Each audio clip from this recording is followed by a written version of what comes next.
Alright, hello everyone, my name is Dîsc, and in this video we have a 24 Murozond's Rise, and for the week we are Tyrannical, Storming, and Raging. So off the top, I did want to let everyone know that I've updated all of my add-on export codes and my weak auras. They are quite a bit more complete and better now, so please go check those out if you use them. And I wanted to ask at the top of the video, if anyone uses my codes or if you get anything from my video, if you find you learned something, please consider throwing the channel a tip. I do have a tip line open here in YouTube right under the video. It's called Super Thanks. I also have a Patreon if you would rather. And I'm also available on Medify if you would like a private lesson. So I do my best in these videos to teach discipline, but I think a one-on-one lesson always proves to be a better learning experience. But if you're new to my channel, thanks for tuning in. This is mainly a Mythic Plus channel where I do my best to teach discipline.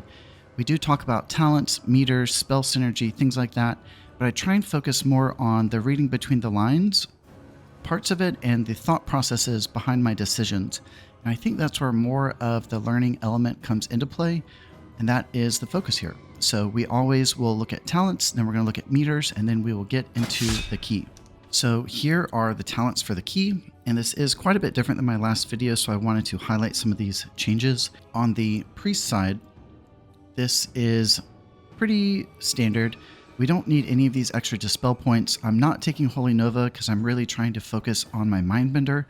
It's an extra global I don't want to cast. I don't want to be in melee, and that is my thought process. And something I've never really highlighted, but is Power Word Life. I think its choice note of Benevolence is more of like the beginner play, and I think Power Word Life is more of the experience play, and I think you can get more out of life when you know how to use it, but it's one of these choice nodes that requires developing a little bit of a skill set. You have to have quick reflexes, and you honestly have to have a strong UI to help support seeing these sub 35% health ranges. And with my Grid 2, I have them shift colors to red when in execute heal range, and with all of that, it makes it pretty easy, and I think it's just one of those spells you have to know how to use. And I think we have a couple examples in here where we can highlight that. But in a given scenario where my Mindbender's out, I'm giving massive AoE heals to the whole group. One person will always be lower, so I kind of will focus on my AoE heals, which is our strength. I will let someone dip sub 35 and then weave in a life. And that's a really great way to keep the team balanced and use the spell properly and efficiently. And then on the discipline side, this is where it's a little bit different than my last video. And I said going into my first real Tyrannical week, I was going to give Castigation and Harsh Discipline a fair shot. And I think I am liking this build, and I think I found a happy medium between my old approach and then this approach. So yeah, let's just start there. So I voted into Castigation. So even if I'm clipping some of my penance, on average, they're getting one more bolt. And then Harsh Discipline is one of these talents where I think there's a lot of built-in value, even when you don't think about it. But I think there is a skill set to Harsh Discipline too, and a lot of scenarios where you can spend a Radiance to get these extra bolts. I think we have examples of that in here. But it's there are a lot of cases in Mythic Plus where the most important thing in a given moment is getting our Mindbender back. So if I'm ever clipping a penance, it's because I'm trying to get one more smite, which is 2 seconds off of my Mindbender. And so there are a lot of cases where if my penance is not procced, I will sacrifice a bolt and clip it just to get the extra CDR of Mindbender. And I think we have a couple examples of that in here. But yeah, it's really just situational. If it's not procced, it is potentially going to get clipped. If it is procced, I will let all those bolts fire, getting pretty good value on HPS and DPS. And then the only other thing I guess I want to talk about is Malicious Intent. It's our long schism. I think there's a lot of value in this if you know how to use it, but it kind of requires good macro use and good keybind use. So I have my Mind Blast as a macro to also set my focus, and then I have a separate keybind to return my target to my focus. So often we are navigating away from our schism for things like executes or maybe spreading our dot. Being able to seamlessly return to our schism is paramount as discipline. And then So the last thing I want to talk about is Blaze of Light, and we have some really good examples here where I'm really getting good utility out of that 50% movement speed. It's really good to know that's there and know when to use it and how to use it. And I think giving it to yourself most often can be a really defensive play, save your life, and get you out of sticky situations. And we see some good examples in this run. And then here is our healing meter for the key. There's not too much to look at here except our atonement is the driving factor of any key. It is the bulk of our healing, right around 60%. And anyone who's watching this, the only correlation I really want you to get from this is that our atonement heals come from our damaging spells. And oftentimes when I'm reviewing someone's discipline play, or if I'm just on YouTube watching other people play discipline, I notice they fall into this rut where they're healing as if they're holy, and they're focusing more on these direct heals because they've not really yet bridged the gap to understand that our damaging attacks are also heals, and they're the better option. So we really have to rely on our Mindbender. We have to trust our atonements and get in good practice of attacking the enemy. And then kind of on that subject, we never really want to be switching our targets to our allies to heal. It's really important we use mouse over macros at least, better yet even click to cast methods. But we always want to have a hostile targeted because our atonement is the bulk of our healing. We never want to be fumbling around. We really want to take all of that work out of our gameplay and just keep a hostile targeted, ideally our schism targeted, and really trust our atonements and attack our enemies and not get into this rut where we are relying on our directional heals as if we are a holy priest. And then this is a little bit more interesting, and there's more to talk about here, but this is our damage meter, and overall I did 60,000 per second, which I'm really happy with.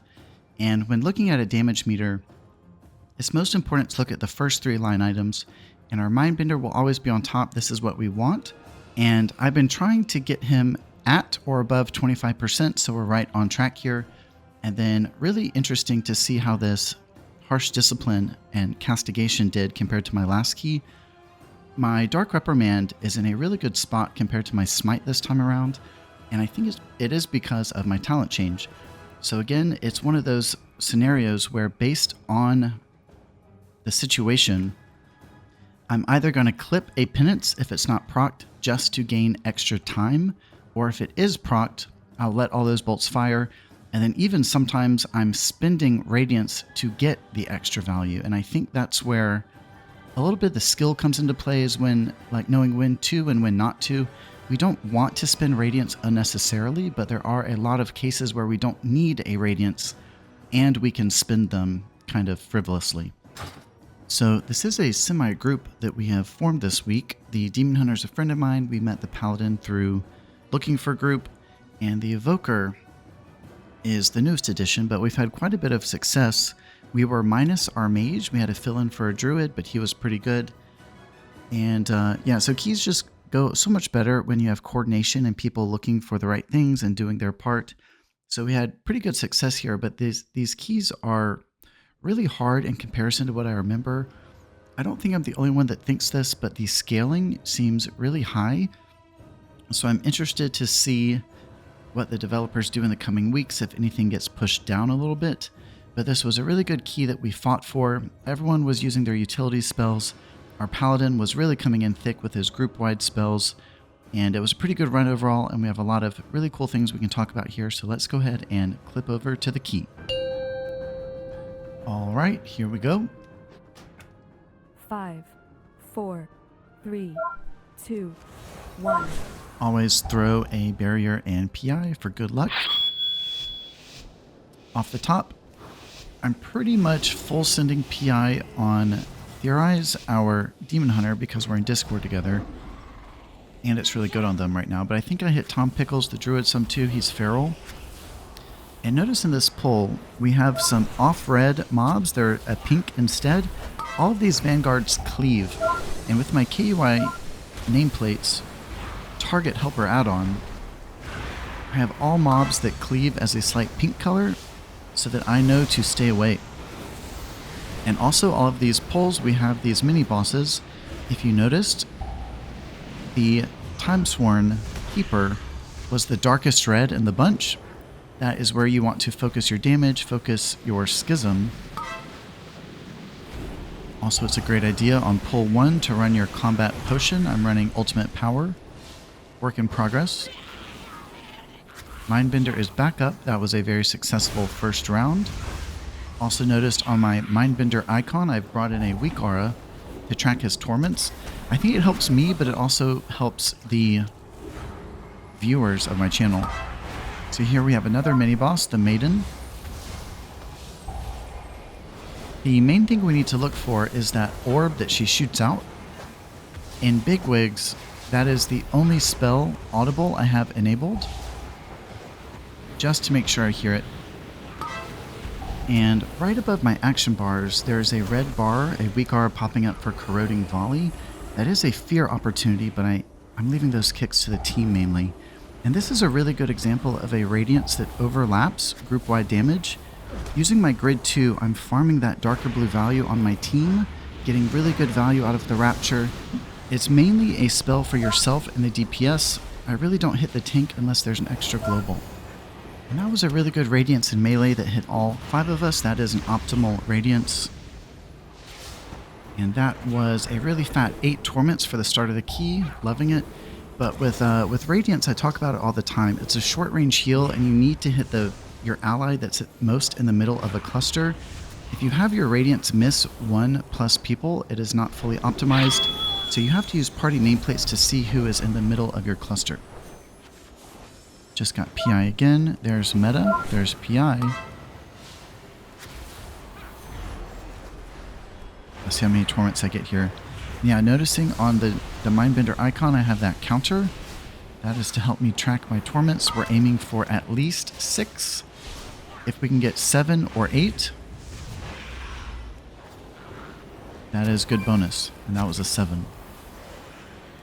So in this pull, the only audible cue I have coming from Bigwigs is the charge. It's not going to necessarily kill us on Tyrannical weeks, but we always want to aim for low avoidable damage and practice the mechanic while it's not as threatening, and make sure you don't get hit. Okay, we had some wax there. Also notice though, on the Sentinel's nameplate, I'm tracking one of his spell timers. That is for the charge. That is coming from a weak aura for cooldowns on enemy nameplate. Kind of like Bigwigs. Out of box, it will have every spell in the game enabled. You don't need that. I don't think that is in its intended use. These type of add-ons are used better when it's more like sparing. So similar to Bigwigs, I have all the spells turned off except a couple of the key spells. There was 7 torments. Guy's almost dead. So in between Mindbenders, the name of the game is get him back. So I'm typically dropping all spells except Smite and Penance. Here goes a Mindbender. 5, 6, and 7. That's good. So 7, I think, is... 6 is baseline for Torments. 7 is kind of skill-based, and I think 8 is more dependent on luck. But I think we do get some 8s in here.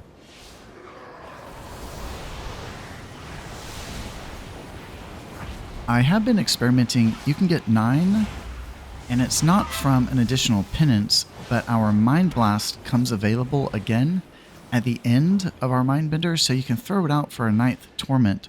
But I don't think that is the intended use either. You always want to pair up your Mindbender and Mind Blast. We don't want to send out a Mind Blast just for a Torment if our Mindbender is falling off. So yeah, okay, so here we have Boss 1. The attacks are kind of randomized, but on the rip, we want to get into Mindbender, we want to stay spread, and we want a quick Dispel. Mindbender's already out. Working an extra Radiance just for the proc. I Dispel, then I drop my proc. And also, it's kind of reading between the lines. You want to stand on the outside of the boss to bait those mechanics outward. We want to keep the field clean. And for an attack like that, the best thing you can do really, if Mindbender is not out, is precast Irradiance. I think my Mindbender was out also. And then on this phase, you really need to collect the balls. 5 is max, but I'm still attacking the boss for the heals, because as the balls come out, he does do a group-wide slam. And this was not a good fight for me for balls. I only got 2 that round. Ouch. So making my way to the outside of the boss. You want 1 Dispel to be quick. And then this was not the best play of that mechanic. The next one is better. So the stack mechanic and the dispel mechanic can come out at the same time since it's random. Even if you have the dispel dot, which does do group wide, you want to be in the soak mechanic.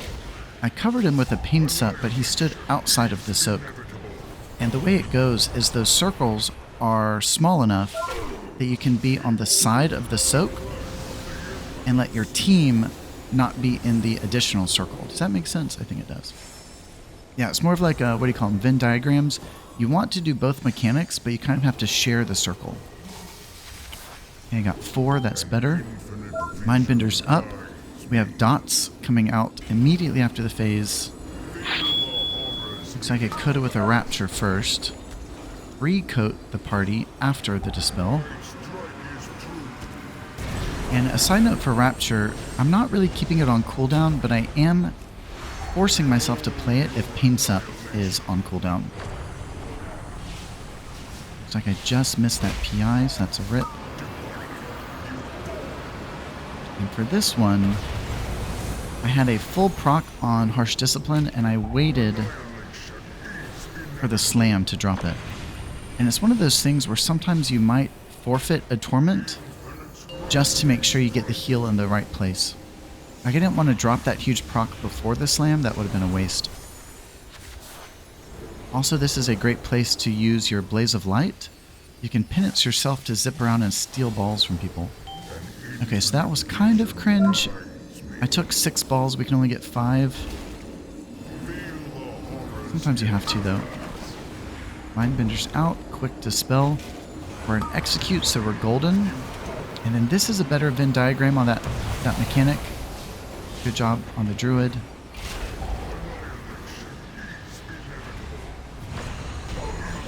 Yeah, so what happens if we have a double mechanic there is you have to be on the very edge of the soak because I can't get your Dispel in time. And we also don't want the Dispel and the soak to pop off together. So we kind of just have to wait until after the mechanic. We have to share that circle. But so on this fight, also notice his nameplate. That is the cooldown timer for the AoE attack coming from the dragon. And I do put my focus on the dragon, but I switch to the human for the executes. And I believe this was a little spooky for me. Yeah, had to use a potion. Thankfully, the Paladin gave me a quick wog as well.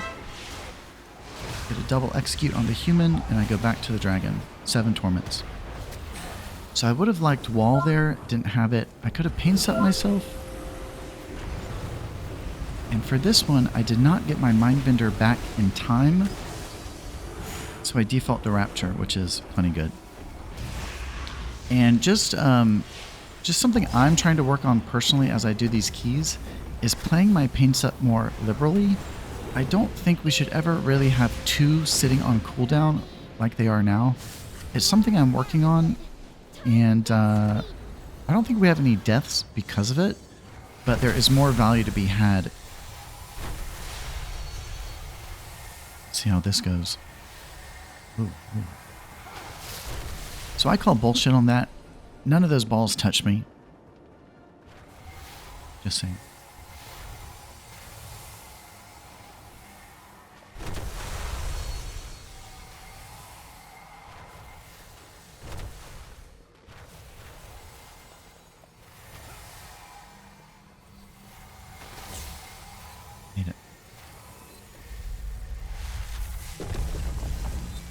so at least I wasn't the last one. And these two dragons aren't too hard, but there are some things I want to talk about. In my KUI, I have flip-flopped them, so the Diversionist is the darker red. That is our better focus because he has the AoE.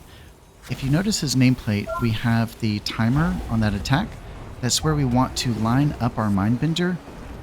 I do have Healthy Atonement in group, but I want to work in a Radiance just to get those extra bolts. I'm fully covered. So now that we're in between, I want to get my Mindbender back as quickly as possible. And if you notice on the tank, he'll have a white dotted line. That is indicating he's getting cast on. That is coming from the targeted cast weak aura.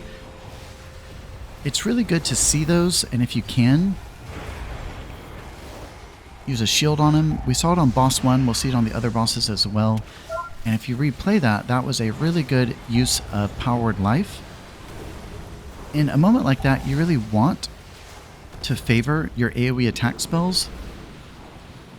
That is the most healing that you can give to a group, but I was sinking low, and something like Life will help equalize the health in the group, and it's a really good way to use it. And I missed some torments there, but we had missed mechanics in group. I think 2 of our allies were hit by the ground attack, and it looks like it was a dot, which I need to load into my UI. That reminds me. And here we have somewhat of a misplay. And I think it's always important, if you have deaths or if something goes wrong, usually it's not just one person that did something wrong, but usually there's always something you could have done to help. That was a 7 torment, by the way. But what I'm getting at is we have too many dots go out here. We have the bloom and the other one. I can't dispel that many, but I could take mass dispel. So from my point of view, that is what I could have done differently. But yeah, when the blooms and the burn go out, it's too much and we have deaths. Notice with KUI, all of these are half opacity and regular red. The darker reds are our focus. And we really only want one of these dark reds at a time, unless you're ready for it. So I think what happens here is we have a Rift Mage who does the bloom, and then the anomaly joins us with the burn. And it was just too many dispels. So I spent a dispel there on myself, and then I'll select it again with the bloom. And then we have another burn on the Evoker, and it was just too much. So a mass dispel could have saved that. Pulling different could have saved it. I think the burns, if anyone knows, chime in please. I think the burns, I could fear stun them. But it was a small loss there, not too big of a deal.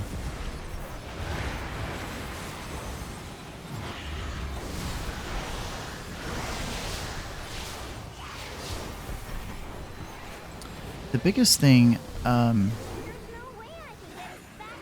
I guess I'm excited about with running Harsh Discipline this week is my thought is if I'm giving a lot of extra time to this channeled spell, I'm going to be missing my torments. And I don't really think I am. I think some I'm missing just due to the pull and trying to place my heals optimally, but I'm not missing them necessarily because I'm channeling my penance. But I am also canceling some of my channels.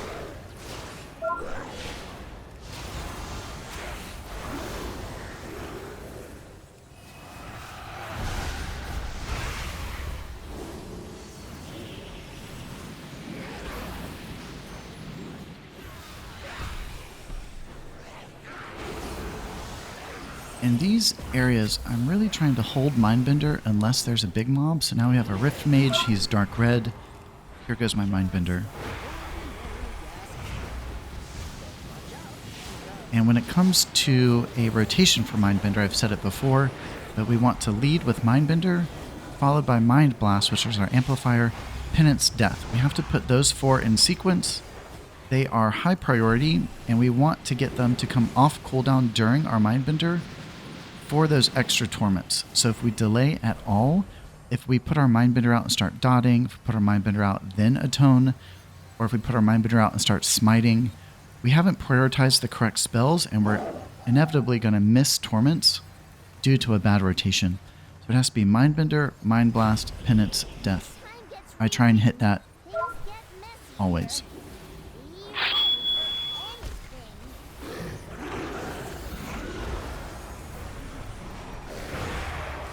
And when it comes to this bloom, for the most part, it hits the tank and then one other person. I try and leave it on the tank and then dispel the other person. That's what I'm doing. I think potentially you could flip-flop that approach if it were a fortified week.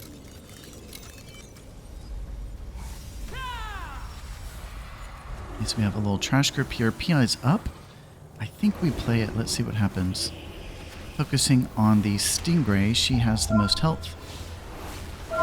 Yep, there goes PI. Just got Mindbender back, sent him out instantly. Mindbender, Mind Blast, Penance, Death. And then I just Fiend for Smite. Nice. Okay, so this isn't my best rotation. Between my first and second Penance, I like to just Smite for the CDR and tier. And if you watch that Radiance, that's a really good example of a bad Radiance. I think I was just dropping it for the value, and I dropped it on myself, and it didn't hit anyone because I didn't cast it on the right person. I could have cast it in melee and had more value, but it's fine. Okay, so with this, the Mortar is the main threat here. And we see two people in party that just got hit. My Mindbender's out, but I wanted to reach for, looks like Rapture instead. I cast a Pain Sup just to make sure we got through it and weaved in my Torment spells as I could. So I'm selected on this one. That is a really good example where Blaze of Light saved my life. I was anticipating it and cast Penance on myself just for the extra speed boost and dodged it all, unlike those two. So with these little guys, I've heard they hurt the boss, mini-boss. They don't really do too much damage to yourself. I think it's good practice to never get hit, but I think also if maybe you could corral them onto the enemy, it does something. Okay, with these guys, Mindbender is available. I'm putting my dots out. Putting atonements in group, Mindbender. Focusing on the healthiest mob. That was a much better Radiance off of the Druid, hitting all 5 of us. And it was 6 Torments. So PI just came available. We are holding for boss. This is not a joke boss. We have reserved Lust. And these guys are almost dead. It's also really important, as soon as these guys die, to get in a quick drink. Notice I'm at 40%. That's not good. And on this boss, I pretty much just run Mindbender as much as I can, Barrier and Rapture in between, and our team takes care of the kicks on the serrated arrows, on the ads. So full atonements in group, here's our Mindbender. Using my star as I have to move. That is a really good argument for star right here, having an extra instant cast versus Halo, which is a cast. Especially since losing Power Word Solace, I need an extra instant cast in my book. There was my Desperate Prayer. And we see this red dotted line on the tank. It is a really nasty debuff, and it is a great place for a Pain Sup, which is what I gave him. Worked in a Radiance while I could stand still. And we see one of the serrated arrows hit our Druid, so I'm having to give him a little bit of extra love. It is something you can interrupt with your fear, and it is something I track on their nameplates. You have to kill them as quickly as possible, but it's something that can be handled better by your DPS or tank.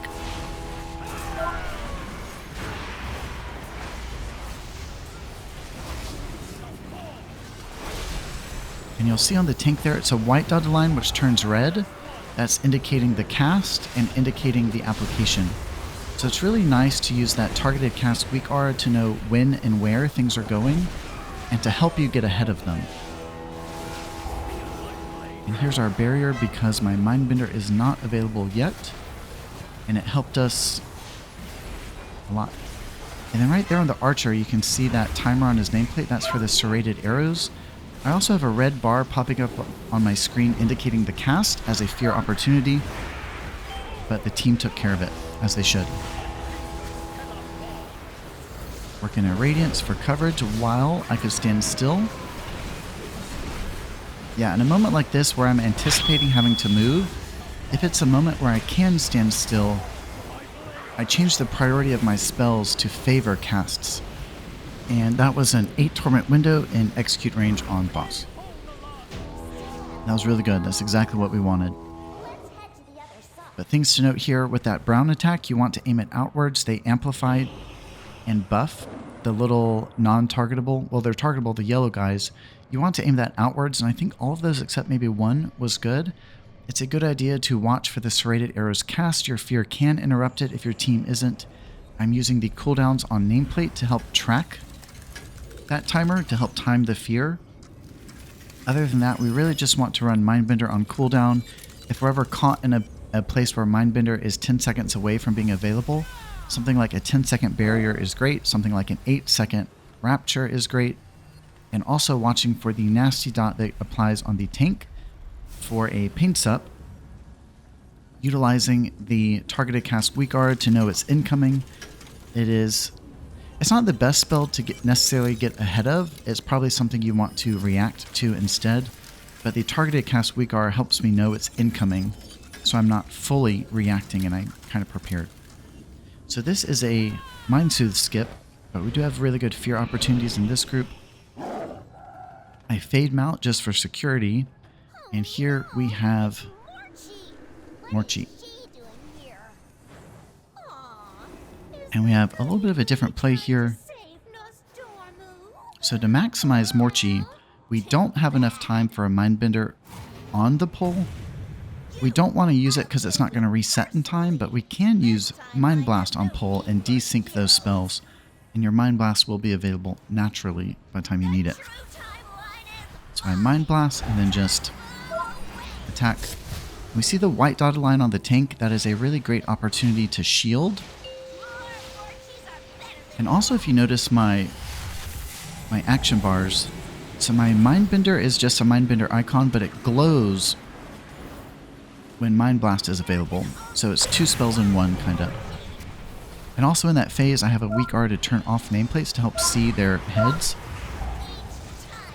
And we really want to bank a Mindbender for this familiar faces, but we have enough time for one if we really prioritize CDR. So this is a case where I'm not really letting my penance finish channeling. Priority is CDR. And I think we have a whoopsie doopsie here. Yeah. So I think it's a shared problem there. I should have gone to the outside, but the Evoker also kicked his shadow, and yeah, it was a whoops. But quick res, blaze of light for the win to get out of dodge. And because of that death, my Mindbender is not in a good place. So in this moment, caught that shield on that Sandblast. In this moment, I'm really just smiting and hitting penance, making sure I get the CDR. And before the familiar faces, I want a full atonement ramp in party with long atonements, leading with a flash heal for the backloaded atonement. Everyone's atoned, my wall is down, so I paints up myself as my personal defensive. We doubled up. He gave me a spell warding too. Yeah, if we had coordinated that, we could have saved a button, but it's okay.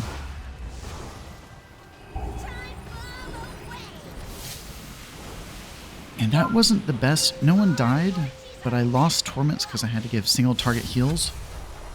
But sometimes that's what you gotta do. And I'm really bad at this game. I just follow the team sometimes. And for this round, the familiar faces comes a little bit quicker, so we want to hold our Mindbender. There was a really nice shield of that Sandblast. And Mindbender's ready, atonements are in group. Here comes the familiar faces. Mindbender. And we are in execute, so we're totally fine. Looks like we also opted to CC all of them. I Radiance in melee for the value. And now that boss is in execute, we really need to try and aim for this 8 torment, and there it is. When boss is in execute, there's no reason we should miss 8, and we really need to strive for that. Really trying to get maximum value, DPS, and HPS.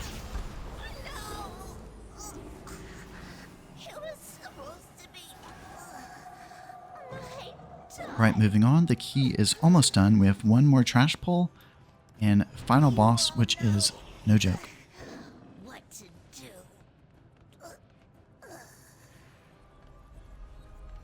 But on these Tyrannical bosses, oftentimes there is a tank slam mechanic. It's really important to see that cast on their bar. I don't think tracking an enemy's cast bar is that easy, but seeing it highlight on the tank's unit frame, I think is the best way to kind of spot damage. It's a great place for a shield. It's also a great place for a pain sup if the mechanic calls for it. But often I really try and just use a shield and get the utility out of that spell. Usually a tank has their own spells that they're playing as well on those slams. So you don't really, I don't think necessarily need a huge defensive, but putting a shield is a really nice, reliable, small defensive. I love these Stargates, by the way. Anyone watch Stargate? Amanda tapping? SG-1, Atlantis, Universe. Love it. That's pretty cool. So on this next pull, there are fear opportunities, which I have loaded in as a red bar, but I am relying on the team to do that, and I'm just focusing on healing. The dragon has a big AoE attack we need to have our Mindbender paired with, and we can see that attack on his nameplate. This timer isn't perfect. He does his first Fury pretty much on pull. Working a Radiance for the proc. And then I almost picked up a life there, but we didn't need it. 6 torments. And the next one is coming pretty quickly here. Mindbender is not ready, so I Rapture. Noticing on my Grid 2, I'm farming that darker blue value for the shield. And Rapture is mainly a spell for anyone but the tank. Sometimes I'll give a global to the tank if necessary, but mainly it's for yourself and the DPS.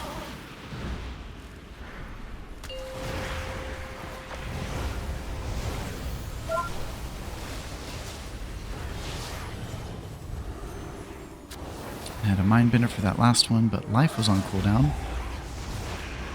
And that was 6 torments.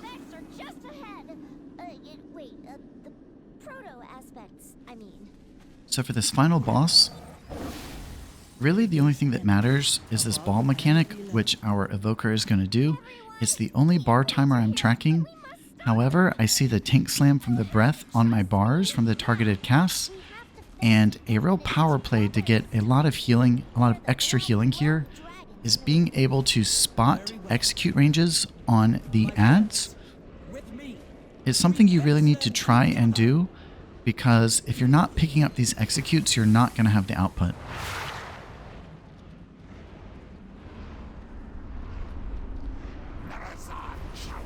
So full mana potion is available. I think I play it.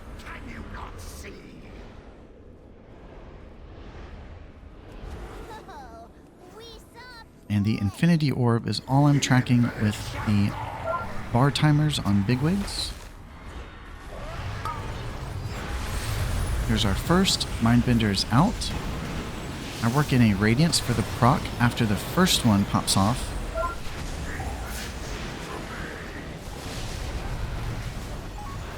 That was only 5 torments. That was okay. No, I got 6. Quick dispel. Rapture's out. Pain Sup is on the tank. The breath has a really bad upfront, and it leaves a dot behind, so Pain Sup is great on those. Being able to see them is key. And for this orb, full atonements are out. Mindbender is available. Use wall early because that double mechanic, the dispel, was on me. Radiance for the proc and coverage. And there are 2 executes off the ads. No Mindbender.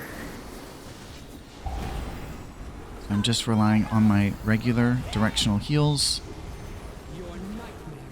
Grip on the tank. Mindbender is available. Alright, so we're getting a little bit low here. We have executes, we really need to be picking those up. There was one.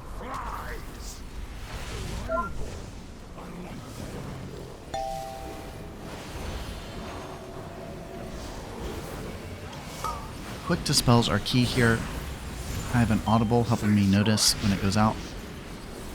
And then this I could have done a little bit better, but you can focus the dragon. He's in range, and he's in execute range as well. So these double executes will really save the day.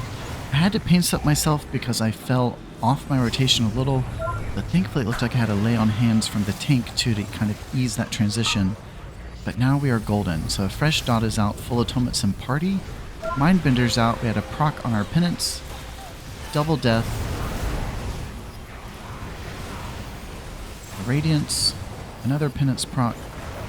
A life on the Evoker, but it looks like he kind of got behind there and got killed. So Mindbender's down. That is not good. Prioritizing getting him back. But since he's down, something like Barrier is perfect. And it looks like most of the team was in it. Okay, DH down. I think he got hit by ground damage as well. But PI's up. I think I might have missed the recast, but I'm sure I drop it here. So I had death, but I held because I was anticipating this damage coming. Mindbender was down. Death is going to be our best tool. Really good life there. Paints up on the tank to ease the transition. Radiance. It was kind of like an extra Radiance, but we needed some coverage while my Mindbender was down.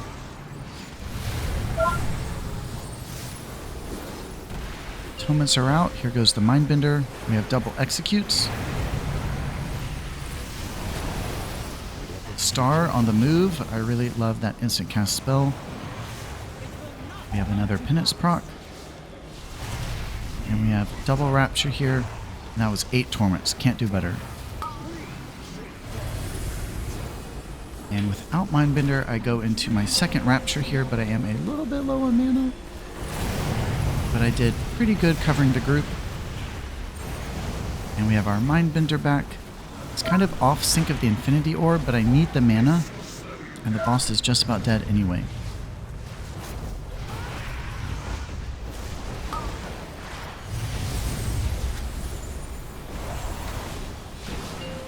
There was our 6 torments.